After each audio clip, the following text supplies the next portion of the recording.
Kalau ingin anak-anak kita soleh dan soleha, ayah dan ibunya mesti memperbaiki diri terlebih dahulu. Nak, solatlah. Amak aku anda solat. Amak lah talambi memang. Nak, ngajilah.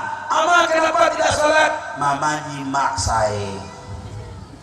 Nyimak saja. Tak bisa begitu. Ibu mesti menjadi contoh. Maka ibu bapak yang dimuliakan Allah, ingin anak-anak kita soleh, orang tuanya mesti soleh duluan. Ingin anak-anak kita soleha, orang tuanya mesti soleha duluan.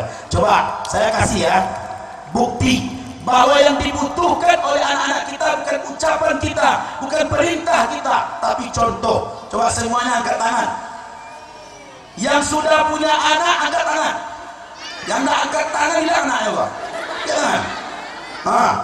Sekarang ikuti saya, pegang hidung seperti saya ini. Hidung. Macam saya ini ya, hidung. Protes kan? Heboh kan? Kenapa Anda protes? Karena yang saya ucapkan berbeda dengan yang saya lakukan. Anak-anak kita akan protes kalau yang dia nampak beda dengan yang dia dengar. Sekarang angkat tangan lagi. Ayo semuanya pegang telinga. Tidak ada protes dan semua mengikuti. Artinya apa? Jika sama yang engkau ucapkan dengan yang engkau katakan, engkau akan diikuti.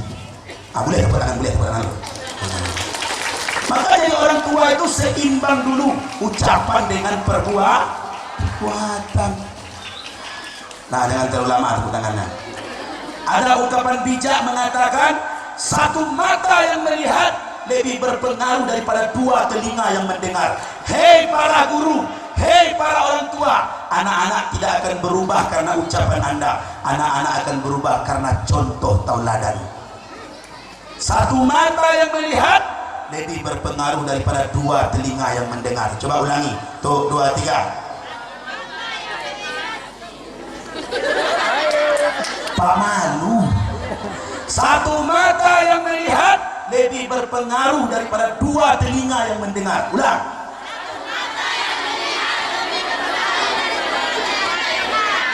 Buat status. Ibu bapak yang dimuliakan Allah Subhanahu wa taala, jadilah orang tua yang menjadi contoh. Itu hikmah pertama dari kisah Rasulullah.